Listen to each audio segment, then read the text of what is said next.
What's going on? Rap, how you doing? I'm trying to get all these lights out of the back so it doesn't, shine in your face. But the You lights are always you shining look whenever good. Ian Rappaport's around. Thank you, buddy. Hey, Rap, couple things we need to clear up here Okay. since Big Night Out because we haven't been on. Yep. Um, first of all, we love you. Second of all, TJ Love you Watt. too.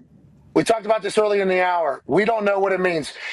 Cohen said that he has heard that TJ wants more than Myles Garrett, which is like 4.8 million a year. And if you're TJ, I think that would certainly be a competition piece between Myles Garrett and yourself, which has obviously been defensive MVP, yada yada, sack, all that stuff for like the better part of the last decade here. What do you know about this situation? Deal not getting done between TJ and the Steelers, Ian? Is that a potential reality at this point? Well, it's hard to imagine that's a potential reality because when the Steelers have wanted to sign a time, and then right before the season is a time, like there have been deals that have gotten done in Pittsburgh, I think like the Saturday night before the season. So there is time. Now, if TJ Watt wants to be paid more than Myles Garrett, I would say that makes some point in the process does he go, all right, I have enough and we're okay. But I wouldn't be surprised if that's what he's aiming for. And that's kind of what this offseason has been about because Micah Parsons is aiming for the same. Well, the interesting thing here is Jimmy Haslam, yet again, is putting other teams' ownerships in a bind with wild contracts. Did it with Deshaun Watson, and I thought it was maybe like he was trying to big bank take little bank convo. Now with Myles Garrett, knowing that there's a bunch of defensive ends that need to be paid, like, all right, I'll pay him quarterback money, see if everybody else can keep up. We might suck. Hey, we might suck, but everybody else won't be able to keep up. We can ruin other people's teams, too. Let's talk about two deals that did get done recently. Go ahead, DB. Yeah, two big deals in the slot, specifically Kyler Gordon out in Chicago and Jalen Petrie down in Houston. Both signed two pretty big deals. I didn't expect these type of deals to be done at this point in the game. Should we expect any more that are in the pipeline? And what do you know about the actual details of these deals? First of all, these deals are related, right? So Petrie's interesting because he's more of a safety, but he's become like, I think it's like 66% in the slot or something. Yep. It's a lot, right? And so you could sort of call him whatever you want. And I called him a safety in my tweet, but he's really like an awesome nickel. Slot. Yeah, and I would say Kyler Gordon's kind of the same. So one gets done, and then if you're Kyler Gordon, you're fighting for this money, and again, really good money for a really good player. It's easier to say, like, all right, this contract that I said I deserved, this guy who does similar to me, he got it. So, like, I should be right there. And I think the Bears were kind of like, all right, that's where the market is.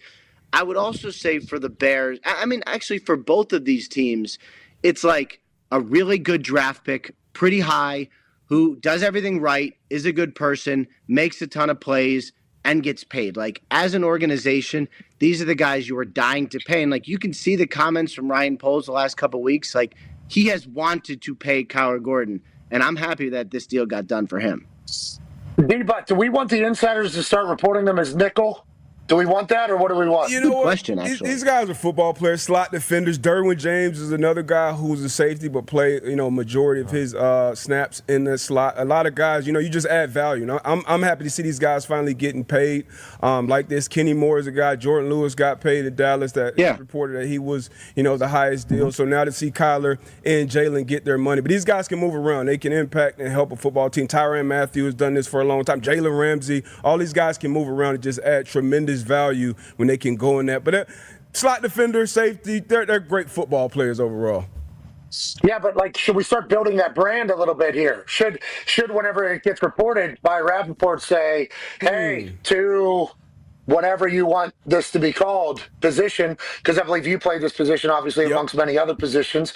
It is a high, it's the nickel, it's the safety, the secondary member that's coming in for the linebacker has to be able to tackle, has to be able to read, has to be able to play inside. It needs a better name. I mean, That's the it's, problem. I It needs agree. better branding. it does. It does. I mean, they're slot defenders. And some guys are full-time players, so they're going to be on the field. Like I said, Derwin James is never going to come off the field. Petrie pretty much isn't going to come off the field. And then you have other guys who just come in and substitute and maybe play 70% of the snaps, depending on the team. Like a team like the Buffalo Bills with Terry Johnson, Yikes. they play almost every snap in nickel. So, hey, leave AR on. It's a different year, all right? So they play every I snap. saw that. But Great break. this isn't the NFL that we came into. Now, nickel and slot defenders are pretty much starters on the defense side of the ball. You play with 5 DBs, most of the time, how the NFL has been. That's what I'm saying, So- but we need a name for Slot- it. I mean, they're slot Like guys, slot colleges, defenders. like colleges call it like star or rover. Star, yeah, that's like I a like Nick Saban Star. thing. What are yeah. they on the All-Pro list? Are they just slot? Just slot. Yeah.